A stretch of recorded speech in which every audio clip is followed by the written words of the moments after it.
Assalamualaikum warahmatullahi wabarakatuh. Selamat malam sahabat. Wah, ini anginnya cukup kencang. Semoga tidak mengganggu kualitas video ya. Baik sahabat sekalian, pembahasan kita malam hari ini masih seputar kulit-kulit spiritual, sebagaimana topik kita di video yang sebelumnya.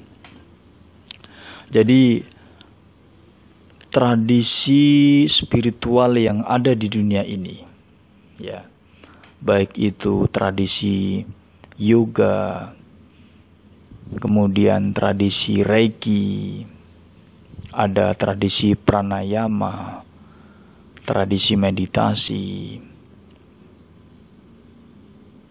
tradisi aliran kepercayaan,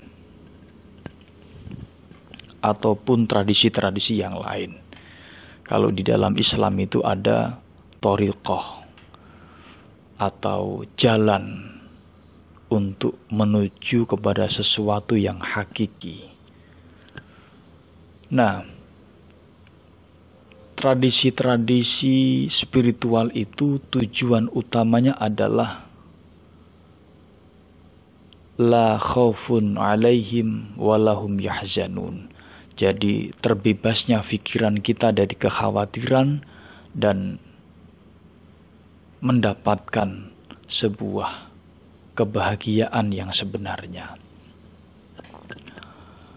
Nah, namun untuk menuju hal itu tentu tidaklah mudah, karena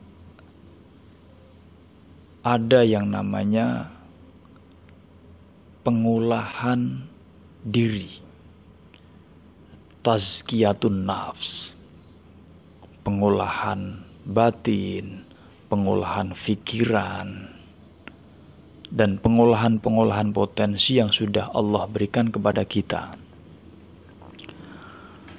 Makanya kalau di video yang pertama itu kan ada kesadaran. Dari kesadaran fisik menuju kesadaran energi atau kesadaran vibrasi. Nah, yang ketiga kini kita akan membahas tentang kesadaran penghayatan. Jadi kalau kesadaran fisik itu kan kita sadar bahwa kita itu hidup. Ada fisik kita. Kita bisa bicara, kita bisa melihat, kita bisa mendengar, kita bisa memegang. Oh, ada pohon. Oh, ada daun. Oh, ada bunga. Oh, ada air. Sadar secara fisik. Karena mata kita menyaksikan, telinga kita mendengar. Nah, di level kesadaran energi atau kesadaran vibrasi itu kita harus membuka, harus open mind bahwa oh, manusia hidup ada energi. Dedaunan, pepohonan, batu-batu, tanah, air, debu, bahkan angin yang ada di sekitar kita yang kita hirup setiap hari juga mengandung energi. Maka kita latih indera-indera kita untuk bisa merasakan kehadiran energi, baik indera penglihatan, indera pendengaran maupun indera penciuman. Kita latih untuk merasakan kehadiran atau keberadaan energi yang ada di dalam diri kita atau ada di sekitar kita. Nah, setelah kesadaran energi itu sudah terbentuk di dalam pikiran kita, maka kesadaran selanjutnya adalah kesadaran penghayatan. Nah, di kesadaran penghayatan ini kita tidak hanya melihat dengan mata kita sebagai alat penglihatan. Kita tidak hanya mendengar dari telinga kita sebagai alat atau media pendengaran. Dan kita tidak sekedar merasakan dari tangan kita sebagai indera peraba.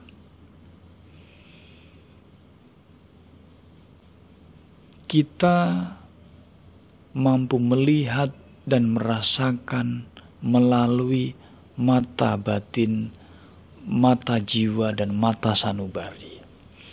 Kita bisa mendengarkan melalui penghayatan mata batin, mata jiwa, dan mata sanubari, atau pendengaran batin, pendengaran jiwa, dan pendengaran sanubari. Bahkan kita bisa meraba dengan rabaan batin, rabaan jiwa, dan rabaan sanubari. Nah, itulah yang dimaksudkan dengan penghayatan. Ketika kita sholat, kita sadar fisik kita sholat. Di dalam sholat itu ada gerakan-gerakan yang sudah diatur. Ada runtutan bacaan atau lafaz yang memang sudah ditentukan. Kita sadar. Nah, kesadaran fisik di situ. Kemudian kita tingkatkan kepada kesadaran energi atau kesadaran vibrasi. Kita sadar bahwa di dalam ucapan sholat atau lafaz sholat itu mengandung energi. Bahwa di dalam setiap gerakan sholat itu mengandung energi. Dan energi itu menenangkan. Menenangkan hati, menenangkan jiwa, menenteramkan hati. Ya kan? Kemudian meneduhkan pikiran dan lain sebagainya.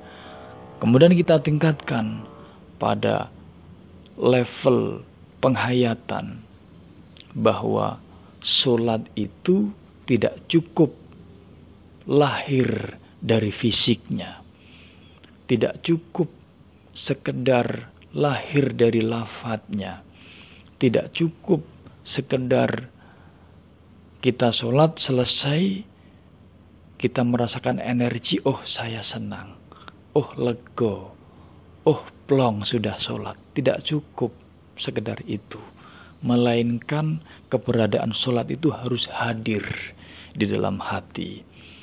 Ya, ada hati yang turut menyertai keberadaan kita atau aktivitas sholat kita itu tadi. Kita hayati setiap lafaz yang kita ucapkan.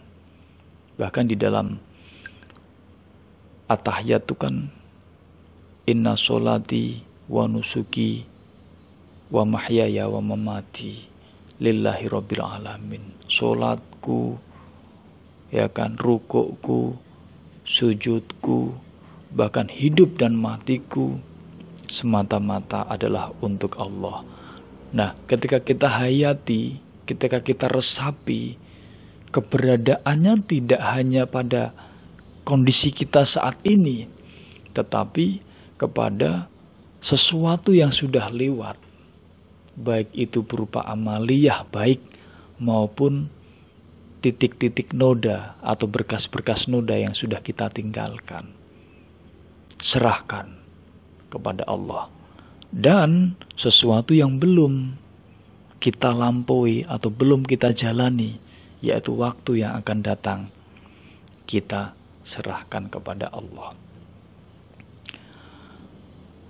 Sedikit saja misalnya di dalam surat Al-Fatihah, Alhamdulillahirabbil alamin Ar-Rahmanir-Rahim itu kan. Segala puji bagi Allah.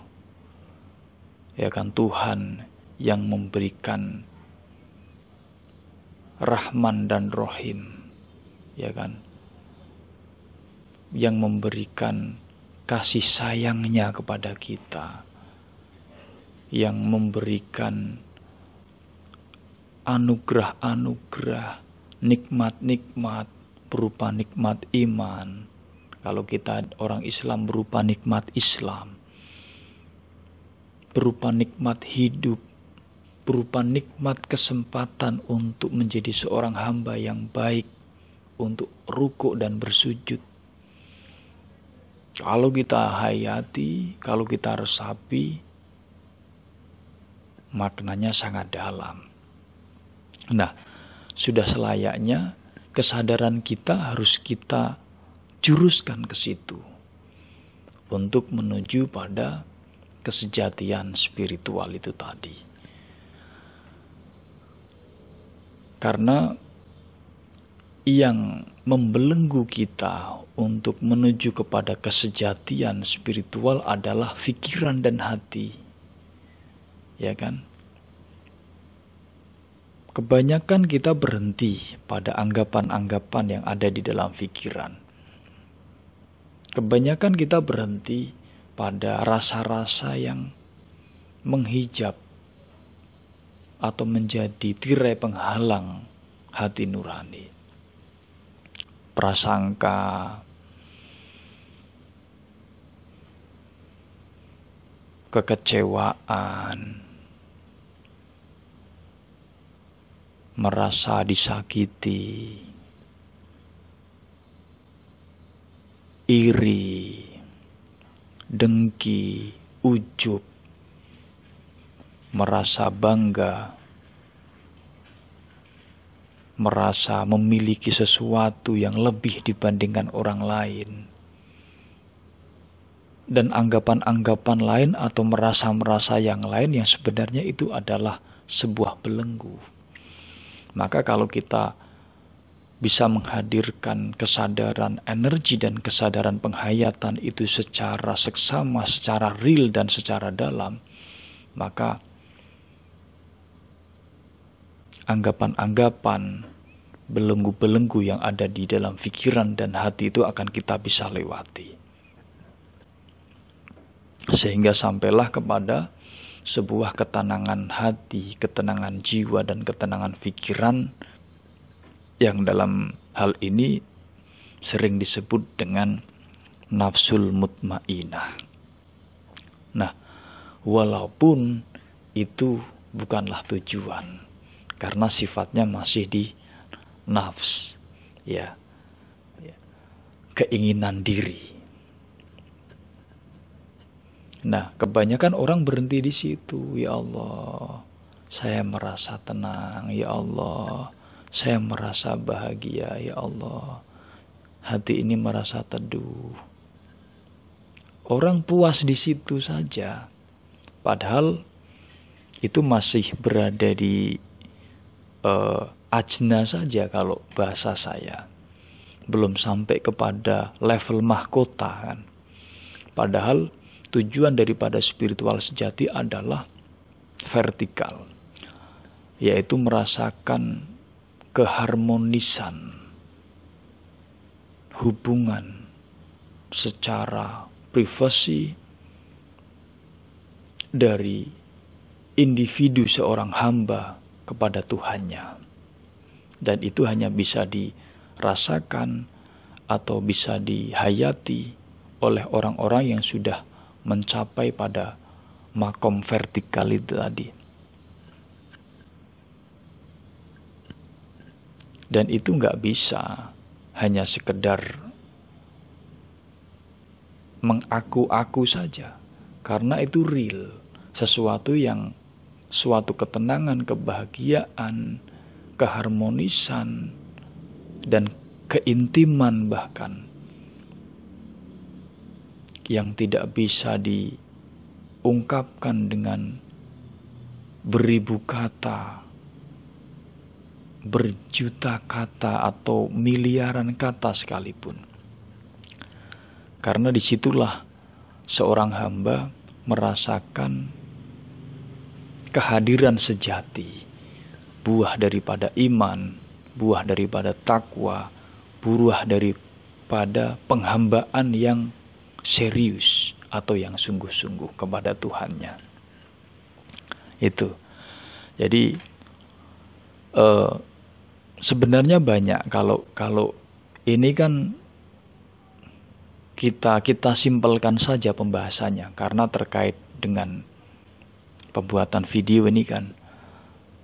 Jadi kita jujuk saja sebatas kesadaran fisik, kesadaran energi, dan kesadaran penghayatan. Namun tahapan-tahapan sebenarnya, apalagi sesuai dengan pakem atau disiplin ilmu di masing-masing keyakinan spiritual, itu tentu memiliki tahapan-tahapan, memiliki step by step yang tidak mudah. step by step yang dalam. Nah, itu kawan-kawan. Jadi tujuan daripada mengupas kulit-kulit spiritual itu adalah menemukan inti spiritual, yang mana dalam hal ini adalah sebuah keharmonisan, sebuah kesenangan dan keintiman antara hamba dan Tuhan. Dan itu hanya bisa dirasakan oleh orang-orang yang memang sudah mencapai makom itu, tanpa bisa diungkapkan dengan bahasa-bahasa cinta, dengan bahasa-bahasa asmara yang sifatnya kemanusiaan, yang sifatnya nafsi, tanpa itu. Dan itu murni energi nur, ya, nur ketuhanan atau nur ilahiyah. Itu sah teman-teman, sekilas tentang kulit-kulit spiritual. Kita ringkas saja ini materinya, ya, pembahasannya. Mohon maaf jika ada kesalahan atau kata-kata yang kurang berkenan. Kesalahan itu milik saya, kekhilafan perkataan, kekhilafan cara pandang, cara berpikir, itu milik saya, milik kami. Dan kebenaran yang hakiki itu adalah milik Allah, Tuhan Sang Pencipta Alam. Terima kasih, dari saya cukup. Wassalamualaikum warahmatullahi wabarakatuh.